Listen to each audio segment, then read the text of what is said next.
The highly anticipated 2025 Mr. Olympia is over, and the Saturday finals concluded with Bob Ciccarello announcing a new Mr. Olympia champion, Derek Lunsford. And with this victory, Derek becomes the first multi-time Mr. Olympia champion since Big Ronnie.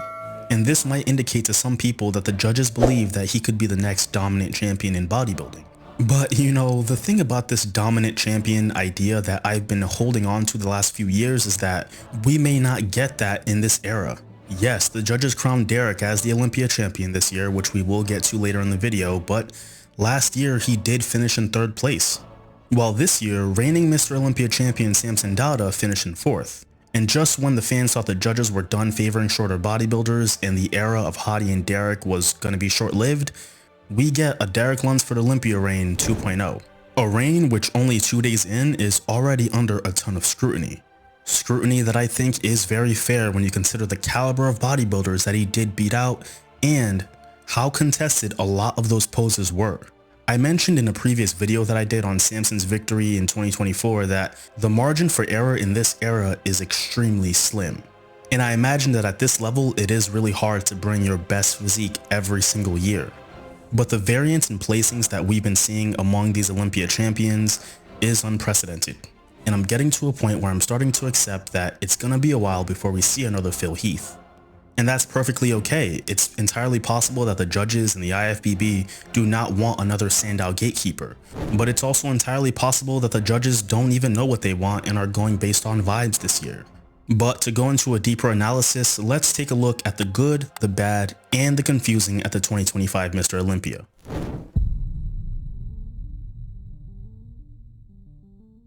I can't talk about the good without talking about Urs Kalsinski. Ever since he made that transition to the Open, it was like, wow, he was meant to be here. Everybody's known about Urs's amazing shape and structure. The question was always, how would he look standing next to other Open bodybuilders?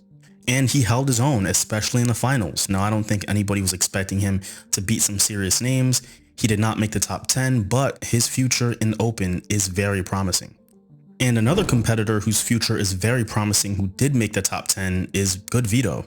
He was pretty impressive in the prejudging and he was even better in the finals. And again, he was another Olympia debutant who I don't think had a ton of expectations going in, but the package that he brought, in my opinion, was a pleasant surprise. And 2 other pleasant surprises for me were Brandon Curry and William Bonac. It feels like just yesterday these 2 guys were battling for the Olympia title in 2019. And they brought that unk energy to the Olympia. I didn't expect them to look bad by any means, but I was also pleasantly surprised by how impressive they still looked in their early 40s. Particularly Brandon Curry. Just when it looked like Brandon Curry had lost his legs at the 2024 Olympia, he got him back. The improvement in his legs from 24 to 25 on top of his conditioning, how crispy he was, how grainy he looked, was really great to see. And the 7th place finish against what was a really competitive lineup is nothing to scoff at. And I also couldn't scoff at Tony O'Burton. Dude knows how to come in conditioned, and he brought it at the 2025 Olympia. I love his full muscle bellies, I love his shape, and I love his energy. And I imagine if this guy can add some more muscle to his frame and keep that conditioning, he'll be sniffing the top 5 very soon. Now, my second to last good thing, or should I say great, at the 2025 Mr. Olympia is the conditioning of Hadi Chupin. Now, let's just keep it real. There is nobody in the IFBB that can get as conditioned as Hadi. Since his first Mr. Olympia, he's never placed worse than 4th. And that 4th place placing was when he wasn't at his sharpest. Man, you can honestly make a case for him pushing for the title every year. He's so complete, so consistent, and just a very well-rounded bodybuilder. And we saw that at the 2025 Mr. Olympia as soon as he came out in the prejudging. We were all thinking watching that live stream, is Hadi gonna be shredded again? And he was. This was simply Hadi at his best, and we will see more of that later on in the video. But when we talk about bodybuilders at their best, the person who embodied that the most was Andrew Jacked. He was the main storyline coming out of the 2025 Mr. Olympia to me. Bigger than Derek winning, bigger than Samson falling to 4th, it was Andrew Jacked. Last year at the athletes meeting prior to the 2024 Olympia, Andrew stood up and said that there would be a lot of heartbreaks. And while he didn't break a lot of hearts last year, he absolutely did this year. This was a conditioned and hard Andrew Jacked. Some of the biggest critiques on his physique and package, he largely fixed heading into the show. He had the mass, and that's never been a question, but the judges wanted more polish, they wanted more conditioning, they wanted him to be tighter, and they wanted better presentation. And out of which of those improvements that the judges wanted did he not deliver this year? The only knock that I noticed on Andrew was maybe a little more polish and flow with his presentation. I noticed there were some instances where he let his poses go a lot sooner than the other guys. He was constantly letting Derek and Hadi line step closer to the judges when he should have been trying to mog them. I really think he should have mogged them. I mean, it's Andrew jacked, but I do have to acknowledge that Steve Weinberger did yell at him for doing a little too much, but he did get his energy up and managed to get the crowd going a lot in the finals. But man, I was thinking it, the announcers were saying it, and I know some of you watching this video were thinking it too, and that was, please put him in the middle. And it took until the finals for them to at least give him that opportunity. But based on the package that he brought, based on the improvements that he made from last year to this year, based on the potential that he has in the future, man, Andrew is coming. And that's something that a lot of bodybuilding fans have been anticipating the last few years. And you know that a competitor has improved drastically when you can't stop looking at them in every single pose. It was Samson last year and it was Andrew this year. Now let's move on to the bad. Samson Dauda, the reigning Mr. Olympia champion, did get dethroned this year, and he didn't finish second, he didn't finish third, he dropped to fourth. And to me, him losing was a lot less surprising than where he ended up placing. Historically, it's just not very common to see a reigning champion fall that many placing, and the last time we saw it happen was in 2022 with Big Ramy. And I definitely don't think that Samson regressed in the same way that Big Ramy did. It just looks like this is going to be a much more common theme within this era of bodybuilding. When the margin for error is so slim and everybody is almost even in the judges' eyes, all it takes is coming a little bit off to go from first to fourth, and we saw that with Samson. Now, contrary to how some people felt, I think Samson looked a lot better in the pre-judging than he did in the finals. And Samson's strategy was to come in a lot leaner for this competition, but I think it did work against him. His trademark the last few years has been mass, fullness, density, thickness. The judges have been wanting that from him for years now, and when he finally started delivering it, they started rewarding him. So once he finally brought some conditioning to that massive package, I mean, he was undeniable last year. But in the pursuit of getting a lot sharper, I think Samson did compromise a little bit on size, and it did take away some of the wow factor that he's always had. He still has the most aesthetic shape in the open, hands down, and his flow is just unmatched. But as we saw, even starting in the prejudging, he started to fade a little bit. And we did see some water running off his back during the prejudging as well. And in the finals, he started off pretty strong and pretty sharp, and then continued to fade as well. Props to the judges for giving the champ an opportunity to retain his crown, but by the finals, I think it was pretty clear that Samson was out of the top two. But Samson is no stranger to adversity, and he will be back and he will be better. But who was not better or as good as a lot of people were expecting was Nick Walker. Everybody's been asking themselves what happened to Nick, and it served as everybody's annual reminder that you really have to temper expectations until you see these guys on stage the day of the show. But the hype for Nick this year didn't just come out of nowhere.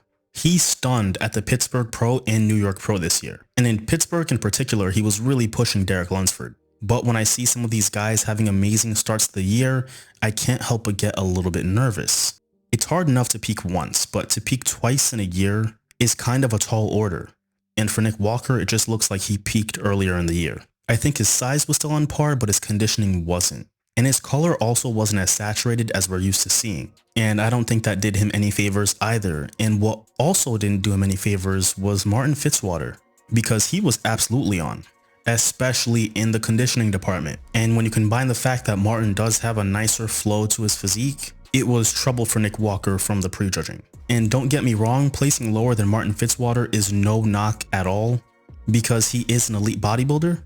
But it's the expectation that Nick Walker had coming into this Olympia that does make his performance disappointing. He's been the heir apparent to the Olympia throne for what feels like years now, and I think a lot of his fans are starting to get a little impatient. But it's no question what Nick is clearly capable of. We saw him make a clear push for the title in 2022, where there were a lot of people who thought he should have placed higher. I mean, at one point he was that close to the top. But just this year, we've already seen excellence from Nick. So obviously he can do it again, we just need to see him do it at the Olympia. I mean, imagine the best version of Nick joining the best version of Andrew and Samson. What else could you want in terms of entertainment? Now, on to the confusing. The judges took way too long to give Andrew a chance to stand in the middle. The only time he really got the opportunity to was during the quarter turns, where they promptly switched him out for Hadi and moved him to the outside. And yet I couldn't help but continue looking at Andrew with every single shot. I'm obviously not a judge, so my opinion is largely ignorant, but it just feels like when you have somebody that big with that much mass that comes in that condition, the obvious choice is to put them in the middle and see what that looks like. And I was really hoping during the finals they would give him that opportunity, and they finally did. I absolutely lost my mind when they put Andrew in the middle right next to Samson, giving the two titans a chance to get after it. Now in hindsight, they were comparing them for third and fourth place, but when you're watching it live, you don't know that for sure. But man, did Andrew look good standing in the middle. In fact, he looked pretty damn good in a lot of his shots. Derek owns the back double bicep, and yet Andrew was pushing him. Hadi owns the ab and thigh, and yet Andrew had a pretty good ab and thigh himself. All of that in a taller, fuller, bigger, and conditioned package. So it was just a bit confusing to me given how he looked that the judges didn't give him more of a chance to prove that he deserved to win. And I'm sure it's hard for the judges to give a guy who placed 5th the prior year a shot at winning the title, and I understand that they have a process that they have to go through and there are politics involved, but stranger things have happened. And to that point, let's move on to the next thing that confused me at the 2025 Olympia. The last time Derek beat Hadi, which was 2023, the argument for Derek winning was very strong. He objectively brought a very impressive package, it was very close, but you can see why they gave it to Derek. But in 2025, Hadi arguably brought his best conditioning we've seen to date. I'm talking little to no weaknesses. And like I mentioned earlier in the video, Hadi is super consistent, and when I think about the last time Derek beat him, he wasn't at his best. He wasn't as sharp as he was in 2022, again going back to that very slim margin for error. But I don't know from a total package perspective if Derek was actually better than he was in 2023, and better yet, I don't know that his argument for beating Hadi this year is as strong as it was in 2023. Derek looked good, he usually looks good, but Hadi was outstanding. Andrew was outstanding. I never thought in a million years that Hadi Chupin can come in that condition and lose, especially to competition that wasn't exactly stacking up to him. See, the last few times he's lost, and he's been a runner-up 3 consecutive years, the winner had objectively brought their best, and I don't know that that was Derek this year. Outside of that world-class back that he has, I don't know that there was a shot that Derek truly dominated the competition in. And when we look at the certain aspects of his physique that we expect major improvement from, like his midsection and his biceps, we didn't really see that this year. And I would even argue that he looked better at the Arnold. Typically, when you see competitors come in and just have that knockout physique, that wow factor, that package that just pops, they typically win. And we had 2 other competitors in the top 4 that brought that. And I feel like when you own a shot, when you own a pose, nobody else should take attention away from you when you're hitting that pose. And yet, Andrew kept drawing my attention in the back double. Hadi was drawing my attention a lot more in some of those side poses, and I think, again, he was just a lot sharper. And when we even go to some of those front poses, we do see Derek struggle a little more. And just like Samson, he does have a beautiful shape. That's something that's always been a trademark of Derek. He does have really nice quads, and his quads did look pretty good, but again, they were just good. Meanwhile, the guys standing beside him were outstanding. And by no means am I saying that Derek didn't look good, but I feel in this era with this level of competition, there should not be a question. He was not undeniable like he was in 2023, and while I have been giving the judges a ton of credit the last few years for making the right calls for the most part, this is one that is a bit of a head scratcher. And in my personal opinion, when we look at the pattern of behavior with the judges and how they judge these guys, Hadi, with the improvement that he made from last year, his winning Olympia package relative to 2025, I think did more than enough to actually win the title back. And I would even go as far as to say that Andrew Jack should have taken second. So my top 4 would have been Hadi, Andrew, Derek, and Samson.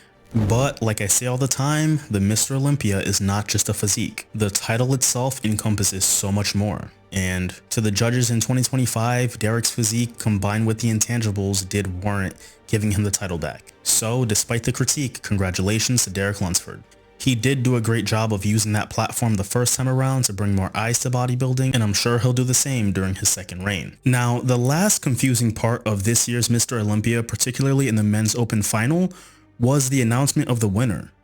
They did not have Hadi and Derek stand in the middle when they were going to announce who the winner was, like they did with every other division and like they do every single year. So I don't know what was going on there. I don't know if it was a mental lapse by Bob Ciccarello, maybe he forgot, but I thought that was a bit weird. Having them stand on opposite sides of the stage without having like a camera zoom on the two of them in a dramatic moment really takes away from the suspense of it all. Obviously not a big deal, but just another nitpick. But let me know what your main takeaways were from this year's Mr. Olympia. I'm Large Kofi. Thank you for watching.